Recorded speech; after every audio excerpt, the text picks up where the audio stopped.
I'm just so abundantly happy to be here with you. I'm just basking in your glory, and I'll spend a little bit of time to try and be worthy of you all. Thanks, Jeff and Keith, for inviting me to this get-together. It's an awesome celebration of our craft. And Robert, thanks for inviting me to be part of the team.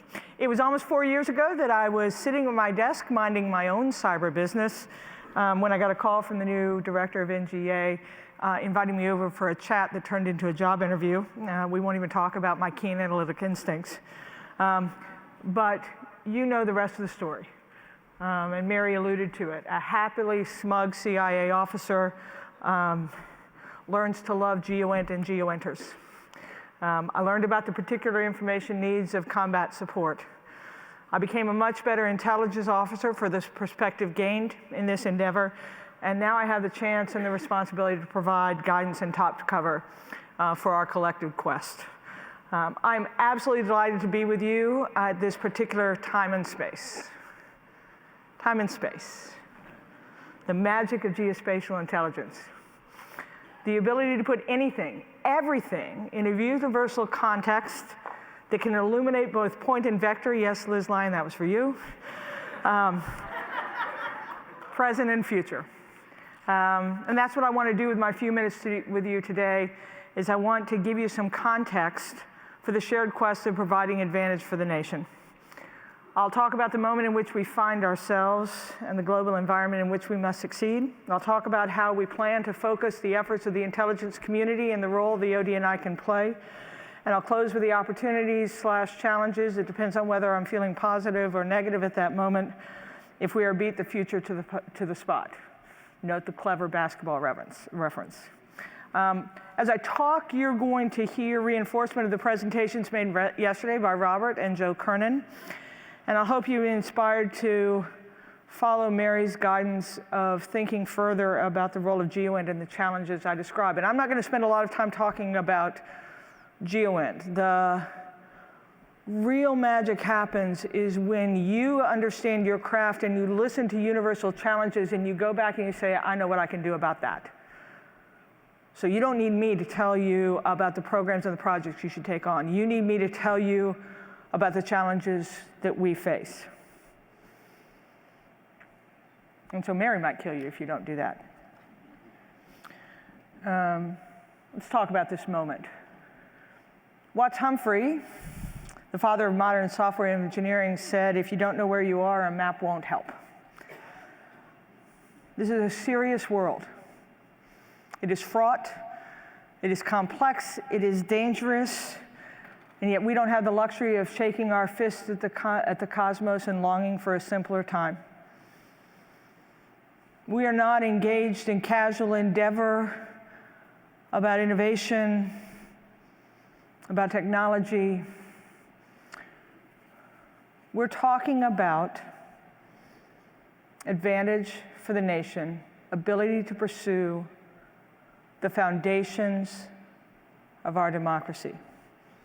This is a time that demands clarity and insight and speed in the intelligence we deliver. And let me just offer you a quick romp around the world so that I totally impress you with the world that I see every day that demands our action. In Russia, President Putin will continue to rely on assertive foreign policies, I would even say brazen foreign policies, where he makes no apology for his action, to shape outcomes beyond Russia's borders, including through influence efforts. The Russians use the tool of influence because it is relatively cheap, it's low risk, it offers what they perceive as plausible deniability and has proven effective at sowing division. In fact, it is so fundamental to their strategic imperative that they are probably the best users of the digital domain because they figured out how to use it as an instrument of their objective, not an objective in its end. They're likely to pursue more aggressive cyber attacks with the intent of degrading our democratic values, weakening our alliances, and making us question whether we can succeed. And they continue to advance their conventional nuclear weapon systems at a rate we haven't seen in many years. China is not the monolith that I remember from when I started in this business. It will increasingly seek to expand its regional influence and shape events and outcomes globally.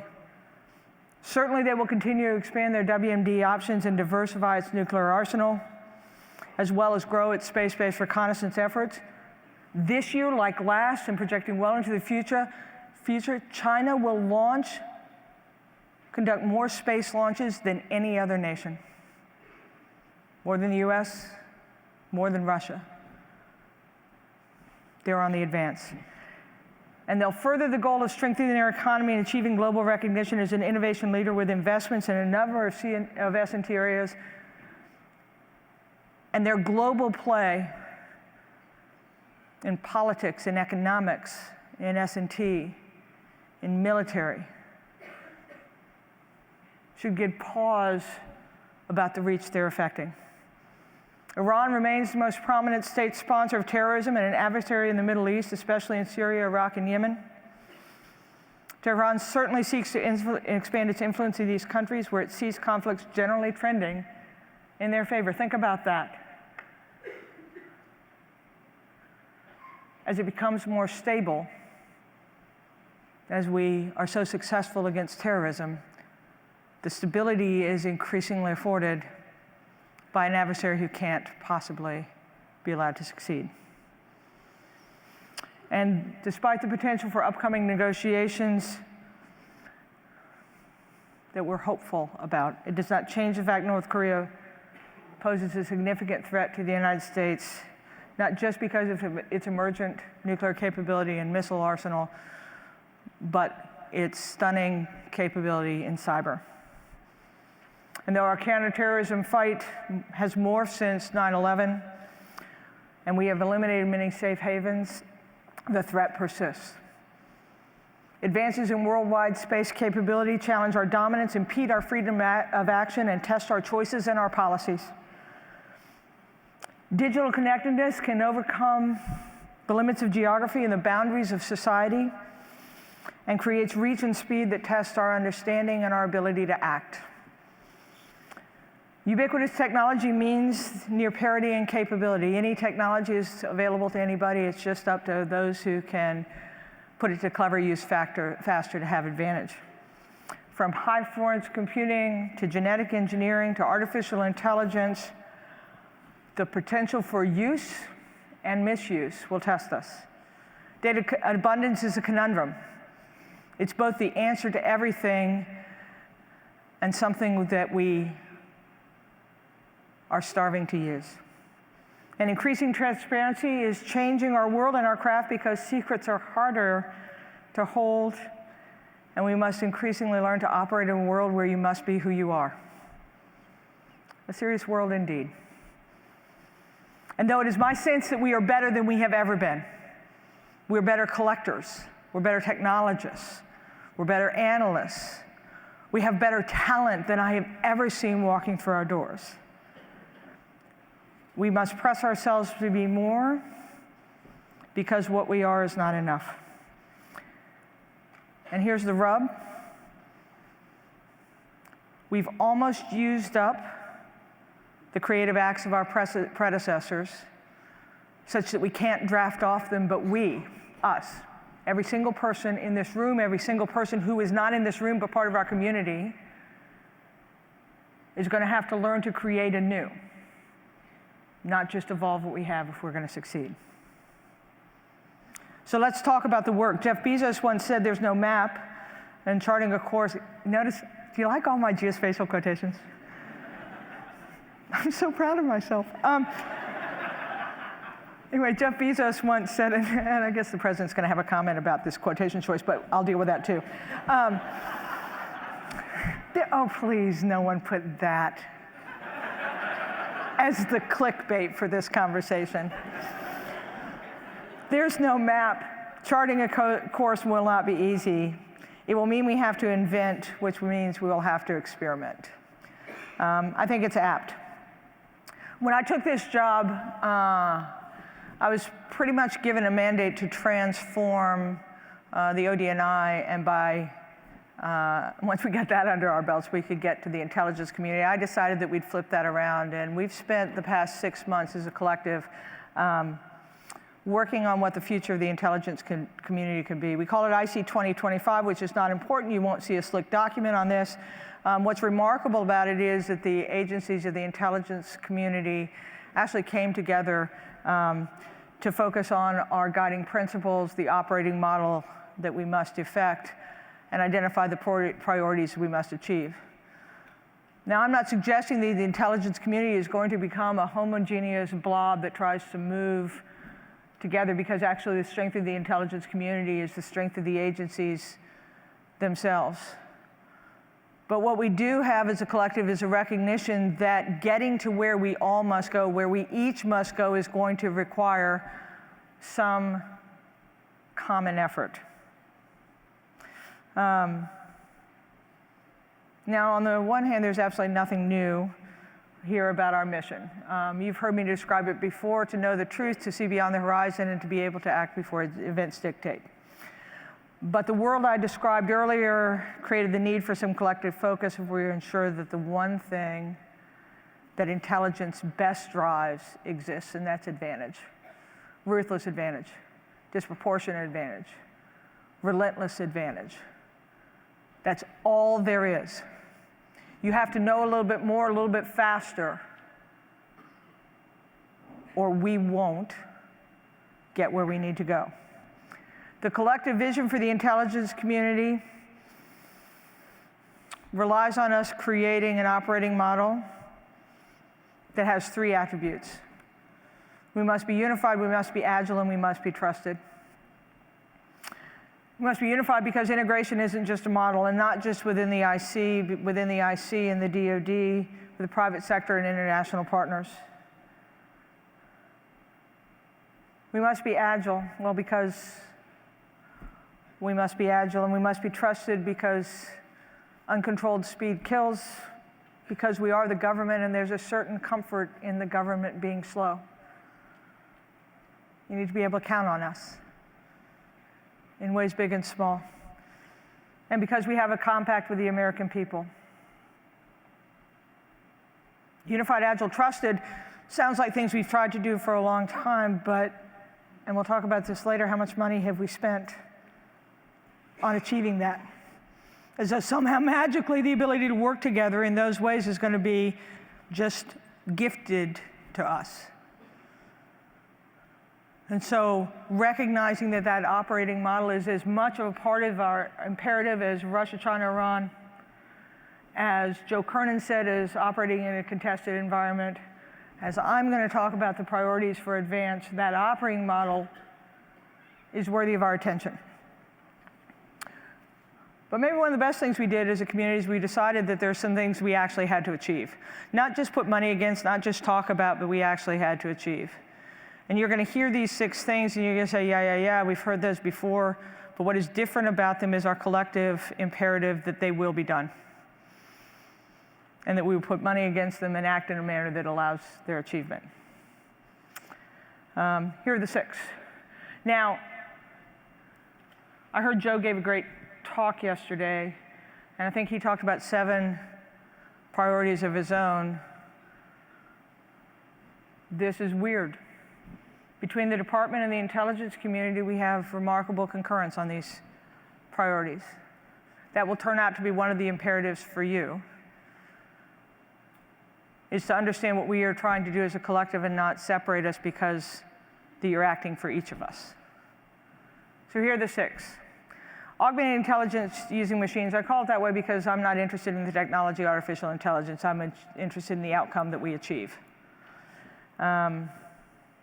There is simply no way forward without doing that. And I give massive credit to Robert and NGA, because what they did was put this in great relief. They are not the only organization that is working artificial intelligence. Each one is for their mission.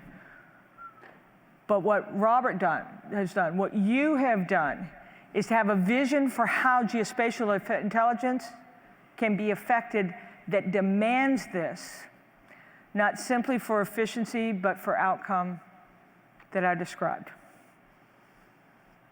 We simply have to increase not only our speed and insight gleaned, but our ability to use the data that are available in order to provide the answers that we know exist. And just so that no one takes this away, this is not replacing humans. This is freeing up humans to do what they do. I firmly believe that our advance in this area, like so many other technical disciplines, will actually bring back the cachet of a liberal arts education. Because critical thinking will now be what we can do, because that which is put before us allows us to act on it in aggregate rather than just on each piece. We count on you for this. You should expect the ODNI to do a better job supporting the aggregate initiative with the DoD so that your advance can continue. So that's one. Number two is we have to develop a right, trusted, agile workforce. I probably could start at 1 and 2 in terms of existential issues for the intelligence community. If we have to harness the powers of machines in order to be able to use more of the data productively, then we surely have got to invest more in our humans. And we call it right, trusted, agile workforce, but if you don't think security clearance reform is underneath that, enabling us to get the right talent into our environment, to get reciprocity between all the elements of our great community, increasing the speed, I argue decreasing the risk, you're not thinking about what we need to do in order to have the humans we need in order to prosecute the environment that we have. We will establish a comprehensive cyber posture.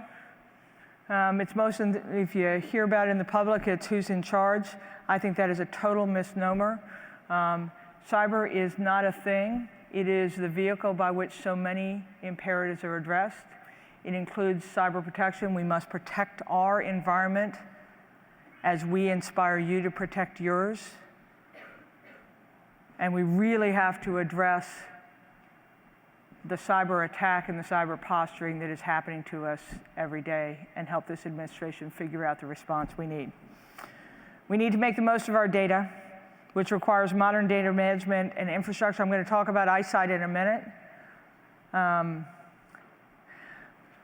Pursuing data without a purpose is probably not going to get us there, but not understanding that data management is the key to any of the elements of success that we portend will not put our effort in the right area. Joe talked about partnerships. Private sector is one of the good ones. You've heard me talk before. I'm a big public-private partnership gal. I think we've been doing it for the whole of our lifetimes. In World War II, we had FFRDCs, and we thought we needed to bring talent into the government in order to ensure advance. In the 70s, Skunk Works was a way that we put together companies and gave them energy and focus to solve some of our most vexing problems. In the 90s, it was Incutel, where we figured out that there was a shared value proposition that allowed us to give big problems to the private sector, and they would apply their energy to great solutions. And now we're looking for new ways to have that partnership where we can use what the government uniquely has, whether that's data or whether that's slightly deeper pockets, to engage the community in new ways. And finally, we need a true acquisition agility. Some of it comes with security clearance reform. Some of it comes with this clarity of view. Some of it comes with actually taking on some issues at scale and then replicating that approach rather than trying to do things in onesies and twosies. But the DoD, I sit in rooms with the Deputy Secretary of Defense and we look at each other and we say acquisition and agility, you should be looking at this because this is a wholly owned issue of the government. We created the problem that we now bemoan. We will take it on. So you're asking what now is going to be different. I guess my glib answer is it will be different because it must be. It will be different because the community has agreed that we must do these things, and it'll be different because I control the budget of the intelligence community.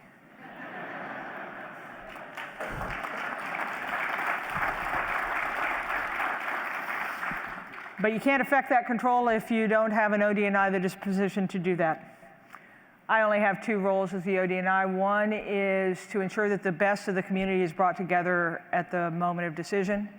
It's called integration. And the other one is to create the room for excellence to happen. That is, set the guidelines and policies that allow each agency not to have fight the same battle over and over again, whether that's on personnel policies or acquisition policies or data rights or security. Bring it together, create room. That's what we're supposed to do. We use our centers to advance mission in different ways, but we are going to focus exclusively on integration, building capacity, making sure that the strategy that comes from the national security strategy, that includes the national defense strategy, that is promulgated in the national intelligence strategy, actually govern our actions. And our actions from the policies that we advance to the technologies that we pursue. The OD&I will focus on capacity building for the community, in information systems, in human resources, in technology, in resources, so that our hopes and dreams actually have a financial underpinning to happen. And we're going to double down on partnership with the Department of Defense. I learned this from this community. Our intelligence needs extend all the way to the edge. The technology allows it, the mission demands it, the humans will pursue it, and we have to imagine it and advance it. So before I wrap up the challenges, let me talk about two quick things. Eyesight. I've heard I don't talk about this as much as we used to. In fact, I was in front of the Sissy the other day, and my good friend Mark Warner said, "My God, Sue, how did you dork up the great work of Jim Clapper and Stephanie O'Sullivan?" Now, those are pretty harsh words to hear, especially because I have to follow Stephanie. I see her all the time, and she's like my favorite leader ever, and I just had someone tell me I dorked up her work, and I would say nothing could be further from the truth. You should take comfort that we don't talk about eyesight as much as we used to. What Jim and Stephanie did was heroic. In fact, it was probably our first big community priority that we affected together. And the way I approached it was they just had us huddle together for warmth, and through sheer will made something exist. Had we studied it together or started with requirements, we would still be talking about that. Eyesight exists because of that work. We're now in the second epoch that I call, oh, you wanted to use it. Now, don't mock it too much, because everything that I mentioned in terms of priorities, from artificial intelligence, augmenting machines, partnership, integration, all depends on what we have with eyesight. If we didn't have it, we would have to create it. The best thing I can do for the department is share with them the things I've learned. Eyesight is phenomenal in its existence, but we have learned a lot about what we need to do in order to realize its potential for mission. We're really working hard to advance our clouds. We figured out we need to take a different approach to the ideals of a common desktop that is really about the ability to work where you are and get to who you need. This data thing, we need to really double down on data strategy and data management.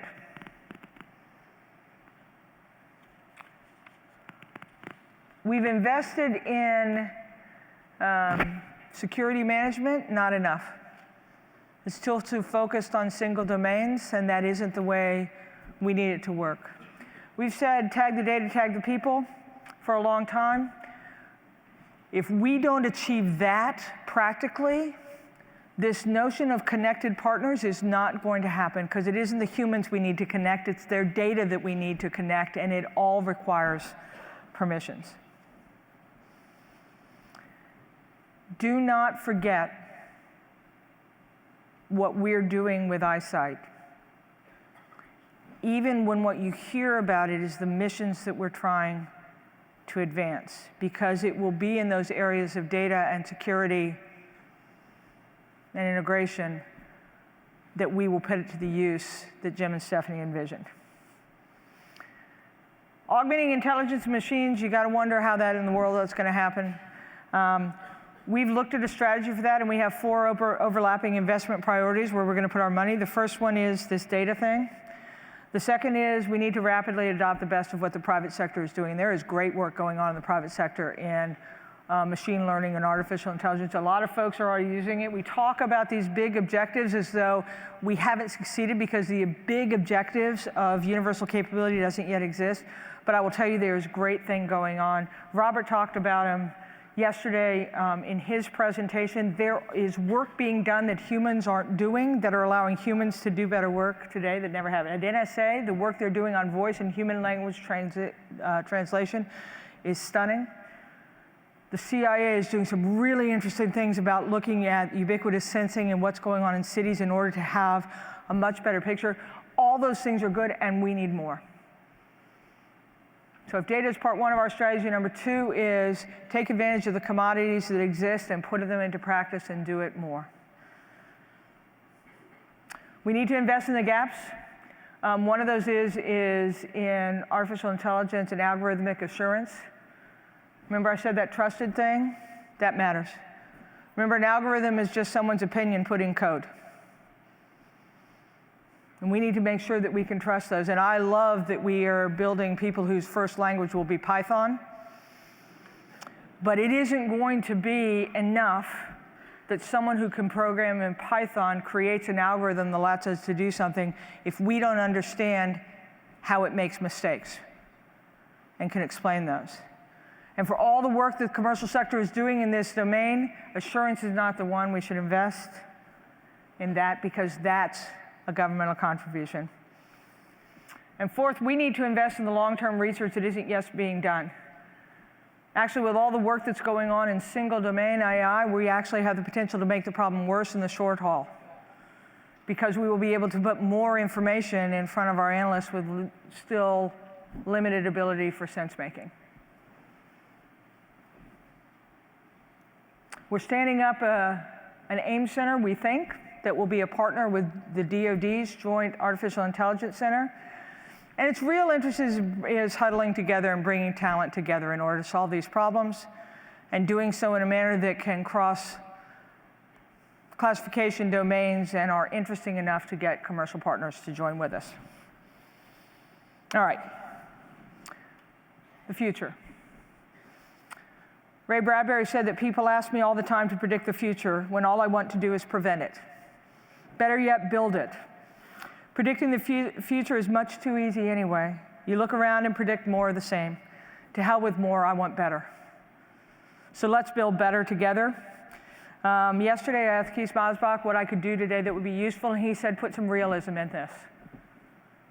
Because you have people here who have been trying to work on this for a long time, and they hear these talks and they're inspired by the commonality of our vision, and then they try and contribute and they run up against us.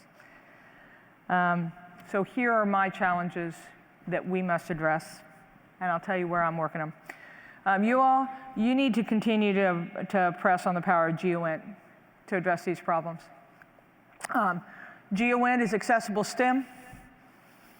What's happening in satellite and telecommunications is just going to be explosive in terms of the data that are available, and there is no one else who I can imagine that can put it in a context we can use rather than this community. And I'm still waiting for someone to be able to make understanding the digital domain as easy as it is to read a map. We have to do more of what we know is working. Think about that. You all are each part of projects that we know are working. For my government, we need to do more of that. We need to be less settled on it working on the edges. I must help agencies build an innovation engine. And here's what I mean. We innovate all the time. We talk about not being innovative. We innovate all the time. But what happens is you get the small success, the pilot, the one with 1,000 flower blooming. It tries to come into our organizations and hits execution, and it just gets crushed and dashed on the shoals of despair. We need to get the agencies, the organizations, to have to become an engine for innovation. I'm going to use my budget authority. We're considering doing things like limiting 80% of their submission to execution, another 15% to replacement, and the last 5% for new. Because they have to become the ones that don't try and do new in overguidance, but new as part of their mission, because they are the ones that have to create the imperative. We must experiment at scale. I got to tell you guys, this scale thing is killing us. We have to experiment at scale. I'll spend $1 billion on an overhead experiment, and I spend peanuts on something on the ground. We have to look for iconic problems that take a whole vertical, and I can think of many in your domain: foundational military intelligence, security clearance reform. And then we have to prosecute them with an eye to building the back end as well so that it can scale. Pilots are awesome, and they're eating our lunch. Scale and replication is the way that we're going to move forward. We must invest in that which is not yet commercially interesting. I think on Sunday, Don Myrick's talked about what our adversaries are doing in R&D. We're spending probably more money on R&D, but we need to focus it in the areas that requires for advance. We have to cross the organizational boundaries that seem to be so easy for our adversaries to do in the digital domain. Whether that's IC, DoD, whether that's government or industry, or whether that is US or foreign. What's so difficult is that we have constructed boundaries that impede us from doing what we want, and we made them. You should be happy about the similarity between what Joe said and what I'm saying, because that's evidence of that cross-boundary. And as scary as it is, we must pursue it. And we have to make integration free. I have to stop having a cost associated with putting things together. From my analysts working to my contracts officers, they're just trying to talk to their colleagues. We have to make integration free. Okay, I talked about time and space as being the magic of GEOINT. Understanding time and space is also important to public speaking because you have to know when it's up. I'm delighted to be here. These are hard times. We have pretty good focus in the community. We have great ability here. You need to understand how we're trying to act. I challenge you on the scale issue. You challenge me on creating the organizational engine that will allow it, and we'll get to the future together. I'd love to take your questions. Thanks.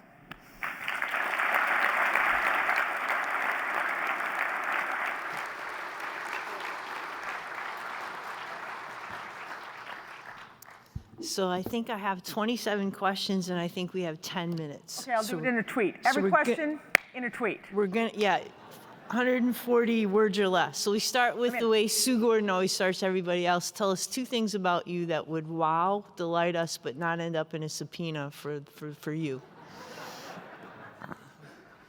Or tell us something about Robert. There's anything about me that's delightful, but I will tell you 2 things. I love mowing my lawn. There's something awesome about it, and you look behind you and you're like, damn, I accomplished something.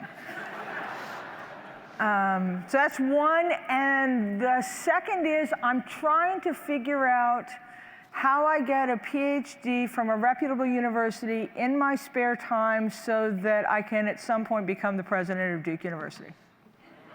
Okay. So someone's going to take that for action. Robert asked me to ask you, of the acting director or the current directors other than your boss, who is your favorite director? The one who's in the room? I mean, I swear it's right here. He said, ask this question as the first one. But let's start with a director question because it's an exciting time. We potentially have a new Secretary of State. Yes. We will potentially have a new director of CIA. One of your colleagues is one of the front runners. She would be the historic. nominee, Gina Haspel. Gina, so what do you think? Rock star. Listen, y'all, we want this to happen. She is, boy, she's the right person at the right time. I've known Gina my whole career. I described her before. You know, I use the word solid with Gina, and that sounds so common, but you all know that that's not. She will be great at this. She is really trustworthy, and she's not breathless, and she knows what mission is and how to prosecute it. We will be really well served. Come on, America, do the right thing here. There you go. Okay, well, let's give a round of applause to that. Okay, this is another question. You've all seen the magazine, Better Basketball Player. You, Director, Coach Robert Cardillo. Oh, damn it. You want to you all defer know, that? Okay, but I know. I'm going to say it would go to overtime. Okay. All right, so let's tackle a serious one. You had about 27 questions, I think, deferred to you. Hey, I'm doing pretty good in the tweets so far, though. You're doing great. By other seniors who deferred things to you. You talked a little bit about clearance reform. Talk to us about what's your vision, how fast, and reciprocity, which seemed to be the issue that the USDI just absolutely punted to you. Do you think we can get there first on continuous evaluation, continuous monitoring, and do you think we can get there on reciprocity across the agencies? That was like 7. I know. I'm a liberal artist. It's my time.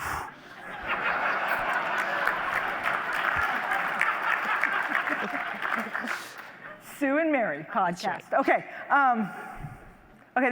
This is. Someone asked me the other day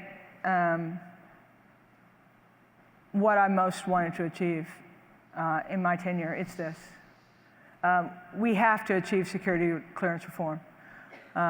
If we do this in my tenure, everything else will be allowed. So we have to.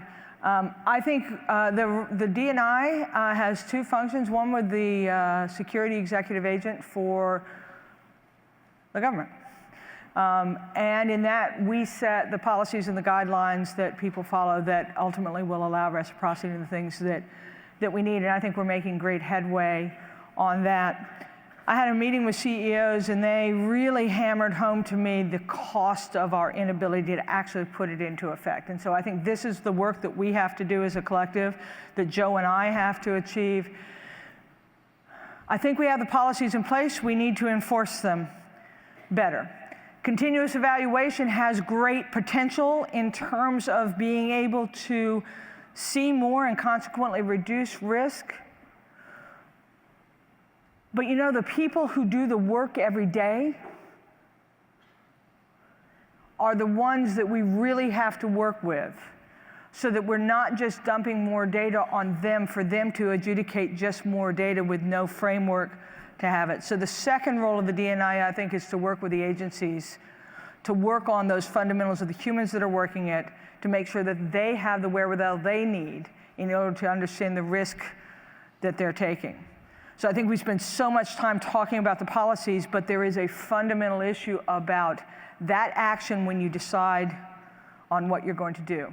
But the cost of us having a huge backlog and not being able to move people through quickly is massive on the collective. The companies feel it more, but the impact is on the organizations because increasingly you all have the talent that we're going to need. I think we're going to, within this year, do really good work to eliminate the backlog that should shorten some of the time and get us working on new people, not just reinvestigating people that we already have. I think there's great work going on potentially in terms of investigative standards that allow us to use the new data that come in from continuous evaluation. On the issue of reciprocity, we really need to look at clearance in person And there is a lot of policy that allows reciprocity, but there are just little practices at each one of the 23 agencies and then the 100 agencies that come into play, and so we need to look at the people that do it. This, I think, is a hard work problem, not now a policy or intent problem, so I think that there's good solution. I think it's one that AI could help with, because I think that there are technologies that work on text and this data rather well, but again, the problem is, how do we navigate privacy concerns, and how do we validate that the models that we have are actually going to allow us to do it? So hard work, good policies, move off the backlog within this year significantly, but then we got to get it down to replacing the processes we have with the potential of the data that we're going to be able to use.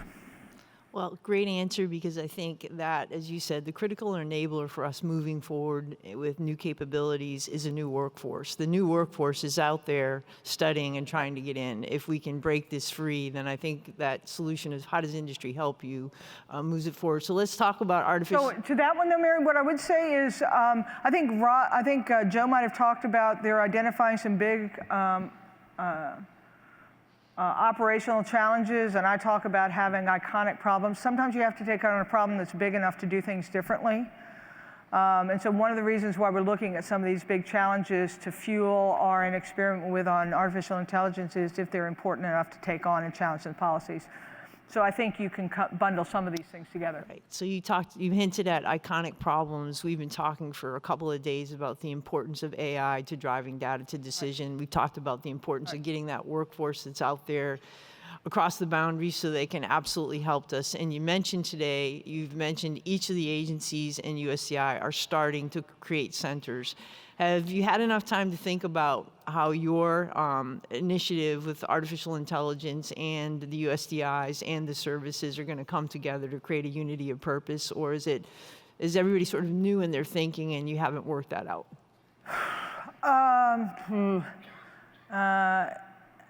Can't lie, we can squint at how it all should work, and then hopefully we're doing it all at the same time, so we'll make smart decisions. I'll look at it from the intelligence community. We're actually challenging ourselves to come up with a design for an artificial intelligence center, and we've given some design criteria, and one of the things I just threw at the bidders was what the DoD was going to do, and my challenge is you have to either use it or account for it, but you can't be proposing something that doesn't know that it exists. So I think step one is we have to rationalize what all of us are doing together. I do think that we have an advantage in this community, in part because the nexus of combat support with intelligence and the Defense Department and operational needs, where we could choose a problem. I mentioned foundational military intelligence that extends from the weapons system to the analysts and the operator. And if we took on that one in an AI center, we might be able to identify that kind of vertical that extends beyond it, and we'd find the infrastructure we both need. So I think you might choose some challenges that force that understanding of where we intersect. You know, I think you mentioned the need now for the IC to just bleed down into the Defense Department in a way that's really meaningful with eyesight. And as you look at an area where potentially the IC could share some of its authorities for acquisition to help the Department of Defense go faster, if you took that on, it might be really, really powerful. Yeah. We've actually got a minute. So I want to ask you, I know everybody's been out there taking notes. There is a quiz related to you being able to leave the building on everything you put out today. But what do you want to leave this audience with? And what is the mandate in going forward as they leave the great area to go back home? Yeah, serious times.